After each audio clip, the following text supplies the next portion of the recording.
Ataque de pánico o panic attack. Qué nombre atemorizante. O sea, una intervención terapéutica podría ser cambiarle el nombre y llamarlo, por ejemplo, TI, temores infundados.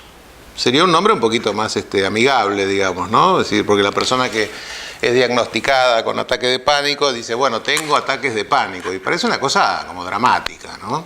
En realidad lo es, pero lo es solamente en el padecimiento del paciente, porque realmente la pasa mal porque tiene ideas muy dramáticas, muy angustiantes.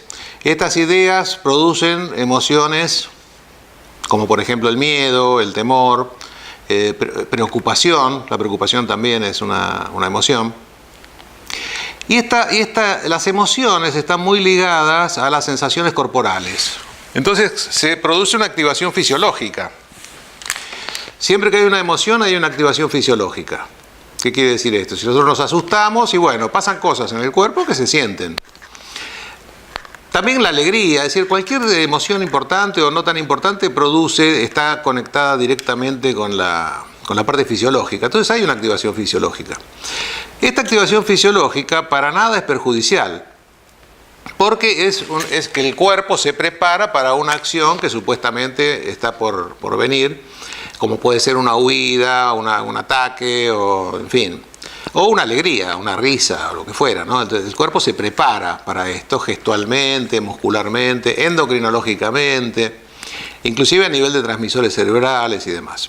¿Qué quiere decir? Que entonces, pensamientos angustiantes, pensamientos dramáticos, influyen en las emociones influyen en sensaciones corporales desagradables. Esas sensaciones corporales pueden ser taquicardia, transpiración, sentimiento de ahogo, la garganta, que se cierra la garganta,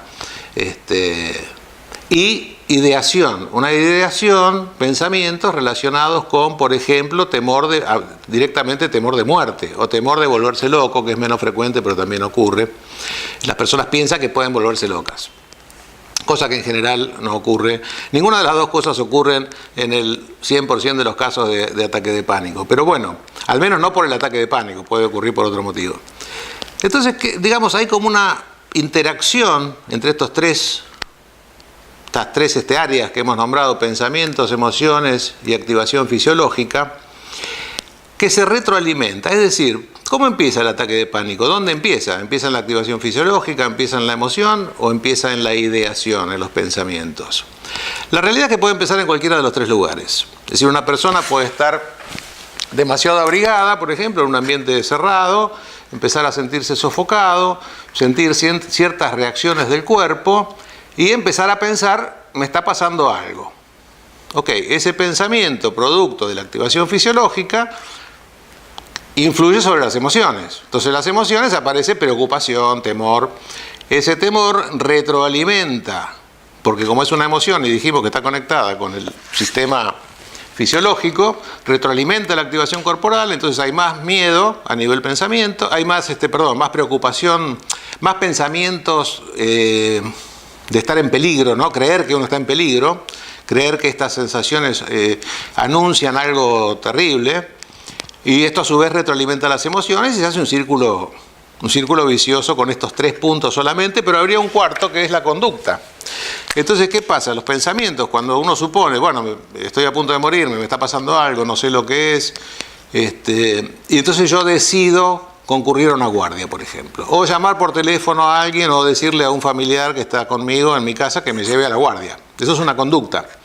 Esa conducta, a su vez, retroalimenta todo el circuito, porque es como una vulnerabilidad, ¿no? Uno siente que realmente está en peligro, y es más, los hechos demuestran o son consistentes con una situación de peligro. Si uno se está dirigiendo a una guardia es porque hay un peligro.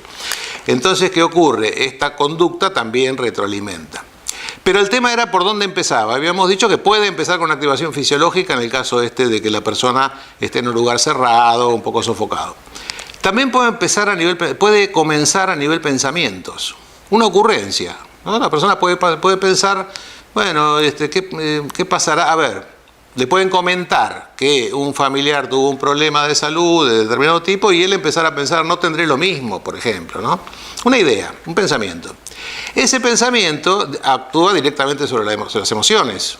Y una emoción de temor, de preocupación, activa también fisiológicamente. Hay activación fisiológica, o sea, se retroalimenta. O sea, nace en el pensamiento, pasa por la emoción y va a la parte fisiológica.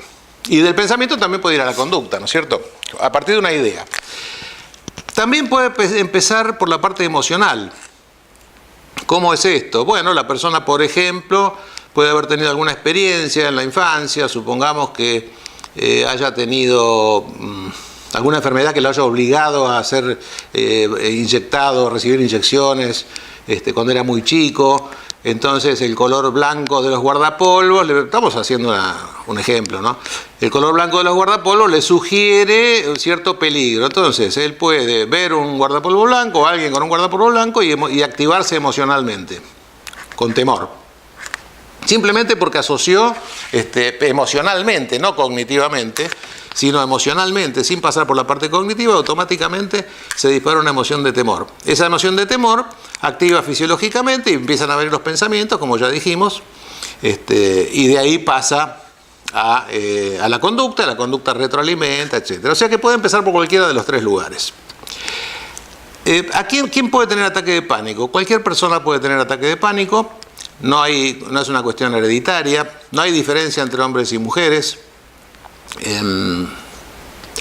No aparece en determinada etapa de la vida, como puede pasar con otras cuestiones psicológicas o psiquiátricas, y habría algunos factores de riesgo mínimos, o sea, no influyen tan directamente, pero son factores de riesgo, como por ejemplo la afectividad negativa. Personas que tienen tendencia a emociones negativas, ¿no? Tendencia a tener miedo, personalidades que tienen estos rasgos emocionales. Esto puede facilitar la aparición de un ataque de pánico. Puede haber una sensibilidad a la ansiedad. ¿Qué quiere decir esto? Que cuando uno siente ansiedad y siente su cuerpo activado, tiene tendencia a suponer que algo malo está ocurriendo. Que sería algo parecido a lo que se llama a la hipocondría, ¿no? Es decir, la persona tiene tendencia a suponer que determinadas señales de su organismo están relacionadas con algún problema de enfermedad.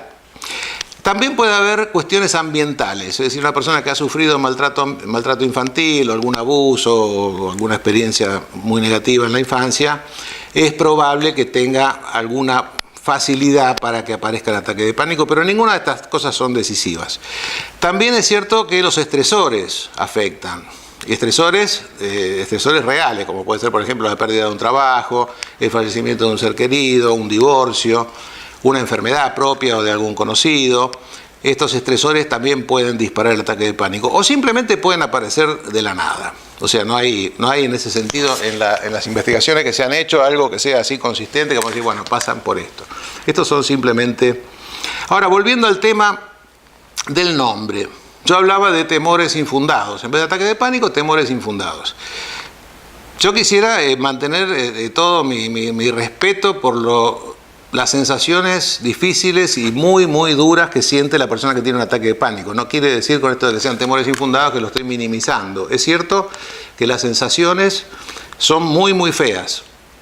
A tal punto que lo llevan a la persona a que concurra, por ejemplo, a una guardia, no una vez, muchas veces. Con lo cual hay que imaginarse que es algo realmente duro. Pero no deja de ser infundado. ¿Qué quiere decir? Toda la ideación que generamos a partir de la información emocional y corporal, esa ideación es de una calidad baja. ¿Qué quiere decir esto? Que no son ciertos esos pensamientos, no son válidos, ¿no? Es decir, nada nos va a pasar, no nos vamos a morir por activarnos fisiológicamente, ni siquiera nos va a deteriorar físicamente. Los síntomas se van a retirar porque el cuerpo no resiste demasiado tiempo activado, o sea, puede durar media hora, una hora, como mucho. Entonces, bueno, por eso yo diría, temores infundados. ¿De qué sufre? De temores infundados. Yo siento que me voy a morir, me siento mal, y en realidad lo que estoy sintiendo es una activación fisiológica. Ahora bien, ¿Cómo puede la psicoterapia o la psiquiatría trabajar con esto? Bueno, la psicología cognitivo-conductual, a todo esto les aclaro, soy José Migali, psicólogo cognitivo-conductual. La psicología cognitiva-conductual tiene muchas herramientas para abordar este tema desde el punto de vista psicológico.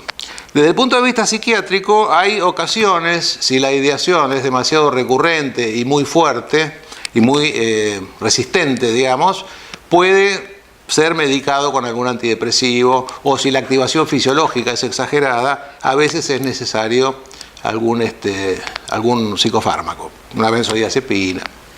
Esto lo decide el psiquiatra, pero en la mayoría de los casos las personas vienen a la consulta psicológica ya tomando alguna medicación, y el trabajo es darle herramientas para poder ir bajando esta medicación. Así que bueno, en un próximo video hablaremos de otros temas de psicología. Bueno, muchas gracias.